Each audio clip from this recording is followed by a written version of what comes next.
We have the greatest Texas Attorney General ever to do the job, Ken Paxton, to speak next.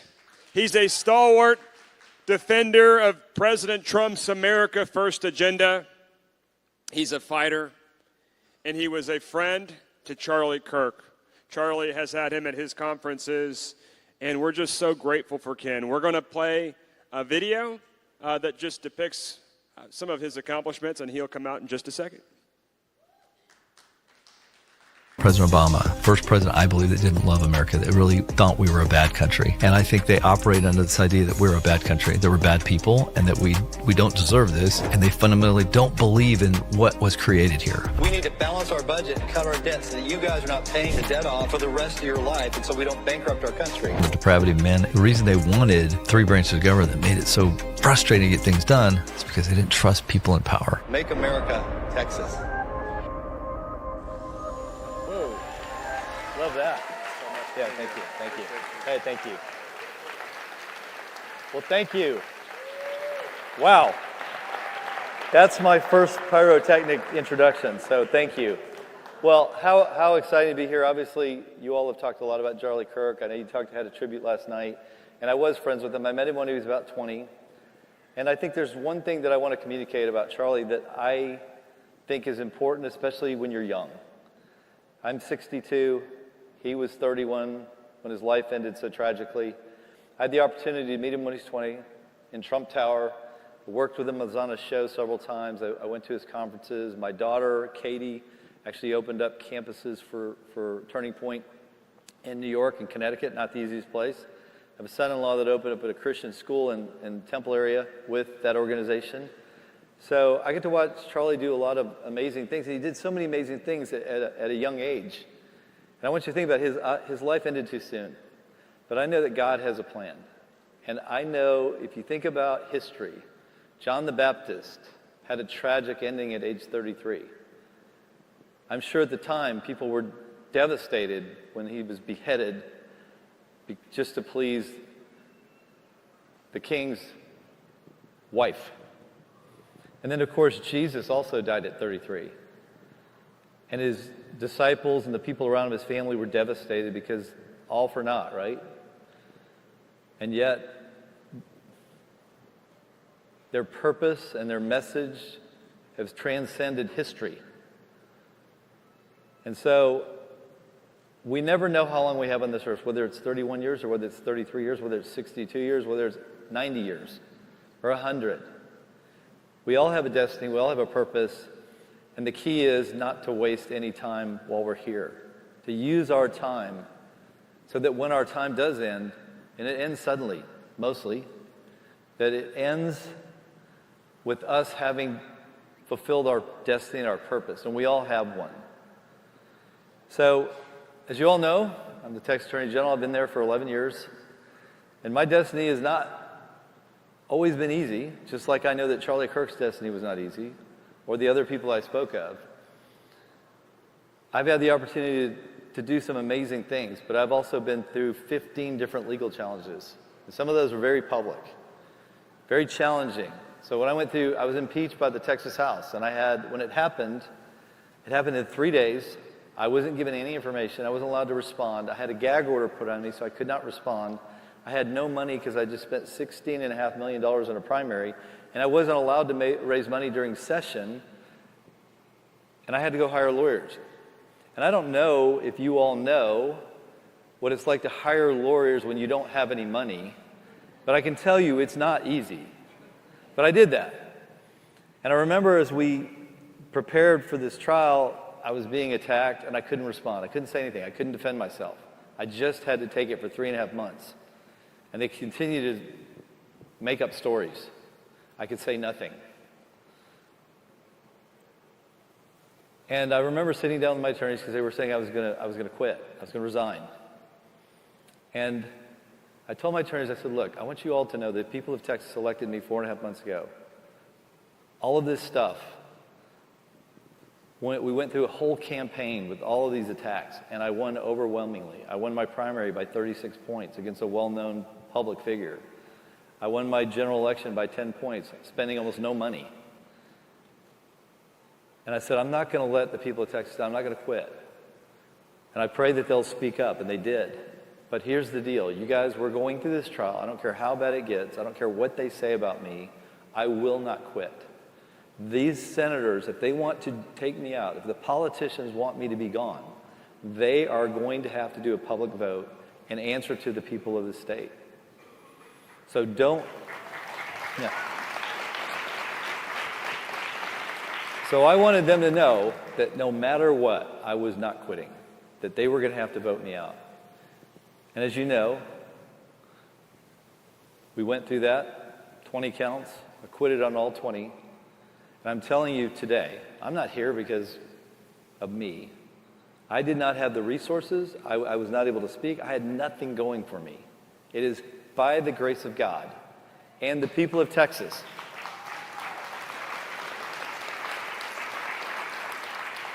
that I stand here right now. So I've had 11 years as Texas Attorney General. I've had the opportunity to fulfill what I think was part of my destiny.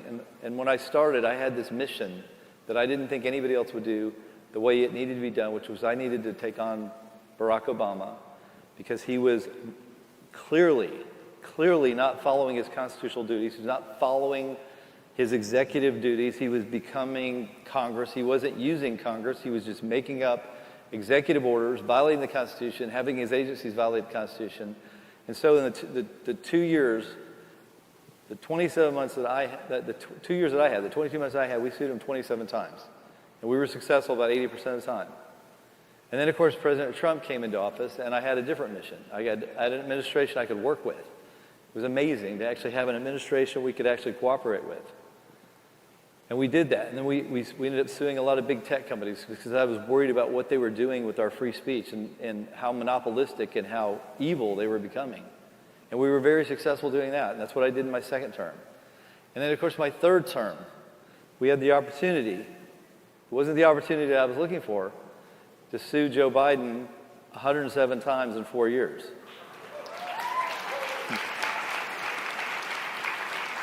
We sued him on day 3. We were successful on day 6 getting the first injunction. And on the day he left office, day 3, we sued him over immigration for saying he wasn't going to deport anybody, which is completely unconstitutional. And we got an injunction saying you cannot do that. You are required to enforce law. And then on his very last day in office, we sued Joe Biden literally hours before he was no longer president. I know he didn't know it, but we did sue him over the offshore drilling. So we ended up winning almost 80% of those cases. And of course, the entire time that Obama and Biden were in office, they came after me. FBI, Department of Justice. I was under investigation the entire 6 years. And only when Trump left did all of that craziness and lawfare stop. I endured 15 different legal encounters, all of them expensive, in a job where I'm not making a lot of money. And that's why I say there is no way that I'd be standing here now but for the deliverance of God. And you know the story of Joseph. Thank you. It's true. The story of Joseph, where his brothers sold him into slavery. They actually were going to kill him. And they thought, well, let's make some money. He'll die anyway. We'll get what we want plus some money. And of course, they truly meant great evil to him. And of course, you know the story. He ends up as prime minister, basically running the country of Egypt during a famine, and his brothers have to come see him. And when they find out who he is, they're terrified. Of course, they should be terrified. They try to kill him. And he had mercy and compassion and love for his family despite what they did to him. Again, by the grace of God, put there for a reason. And he said, what you meant for evil, God meant for good. And that is really what I believe about my story, because as soon as I was done with being impeached, I went out and started campaigning against incumbent Republicans who had done many bad things, who had elected a speaker who was really elected by the Democrats, and we were able to change out 26 members of the Texas House. And that, what they meant for evil, God meant for good. And so, as my term had continued, I thought, you know what? Am I running for this office again for a fourth term? No one had ever done it. Abbott's the only other 3-term attorney general out of 51. And I decided, you know what? I think 12 years is enough. I love this job, but it's time for somebody else to step in this job. So am I going to go into the private sector, or am I going to do something else? And so I looked at our statewide officials, and the one that I thought was most disappointing, who's been in office since I was in college, and I'm 62, this guy named John Cornyn. I have gone around the state, and maybe there's somebody here that can answer this question, and I have asked people, after 23 years in the Senate, over 40 years in office, the literal author of Robin Hood, by judicial edict, he created Robin Hood when he was a Supreme Court justice. And since that time, has not been an advocate for Trump. He was against him being elected this time. He was against him in 2016. He suggested that the president was guilty of crimes. He was anti-border wall, saying amnesty, maybe that's the way to go. And of course, our Second Amendment, he fought with Joe Biden to pass the most restrictive Second Amendment bill in my lifetime. And I've been asking people, put that aside. Can you name anything in those 40 years, let's give him the whole 40-something years, that he has done remarkable for us, for the state of Texas, defending us, fighting for us? And the answer, when I ask people, I've asked them all over the state, I've never gotten an answer to that question. And I just decided, you know what, it's time that we had representation in Washington that will fight for us. Somebody like Ted Cruz. How about that? We deserve that. We deserve somebody that will fight for our constitutional rights, that will fight for our values, that won't cut a deal with Joe Biden, that won't be a Mitch McConnell wannabe, that will fight for us. And so I looked at the polling, I did some polling, I was way up. I've been traveling the state, communicating this message, and I feel like we have a real opportunity to make a difference, have two senators that will go fight for us. But I want you to know, it's going to be 5.5 months. We're going to have I guarantee you'll see, they're already starting. He's spending $3 million a week to attack me. He's not talking about his record, at least not truthfully. He's saying he's with Trump 99% of the time. How many of you all believe he's with Trump 99% of the time? That it's just not true. It's just false advertising. But there are going to be attacks, just like I've experienced through my entire career, especially as Attorney General. But I know, as I was talking about Charlie Kirk, and I hope this is a message that you all can hear, God has a plan. And it's so easy for fear to grip us when we're being attacked or things are not going our way. But the story of faith is a real story. And what it says is, don't live in fear, live in faith. And one of my favorite verses in Scripture says, without faith, it's impossible to please God. For those who come to God must believe that He is, and that He is a rewarder of those who trust Him. Faith. Without it, it's impossible to please God. And so many of us, even as believers, live in fear. And I can tell you, there were many times in my life, especially when I was under indictment, I was being impeached, and all these things were coming at me. The media is attacking me. It is so easy to live in that fear. But I am evidence that God can deliver through unbelievable controversy, difficulty, trials. And one of my favorite verses is in James, where it talks about, consider it all joy, my brethren, when you encounter various trials, knowing that the testing of your faith produces endurance. And that endurance will have its full effect, making you perfect and complete, so that you lack nothing. What a great message.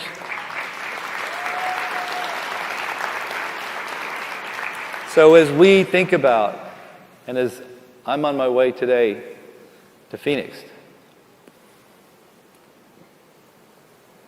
to honor and remember a life that was short in our terms, but in the face of eternity not short. He was here as long as he was supposed to be here. And while we will miss him, his message and his legacy will live on. And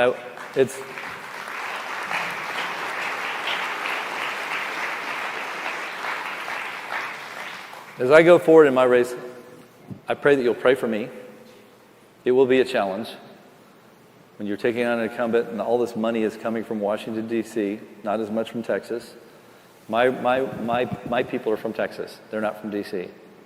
And so I hope and pray that you'll pray for me, that you'll help me, that you'll spread the message. But the real message of today is one of hope. That 62, I've been through many difficulties personally, professionally. We saw what happened to Charlie Kirk.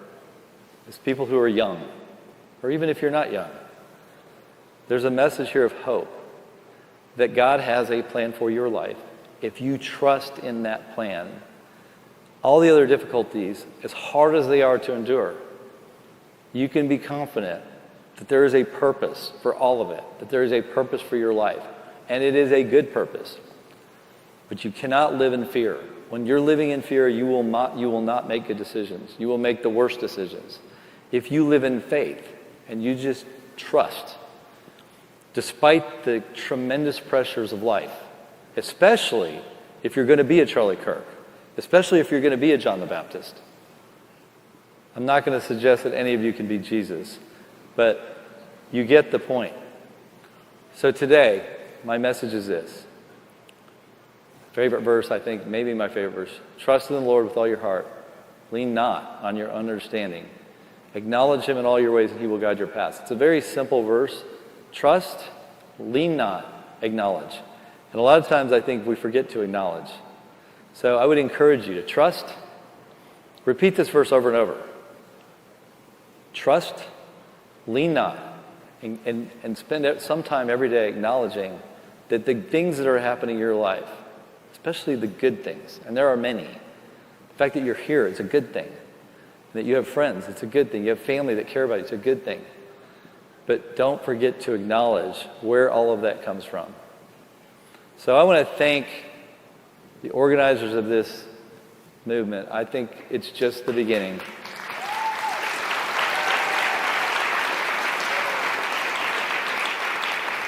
And let's use the tragedy of Charlie Kirk's life and what they did to him, not as something that is a tragedy, but as something that motivates us to make sure that we're living every day just like Charlie Kirk lived his every day.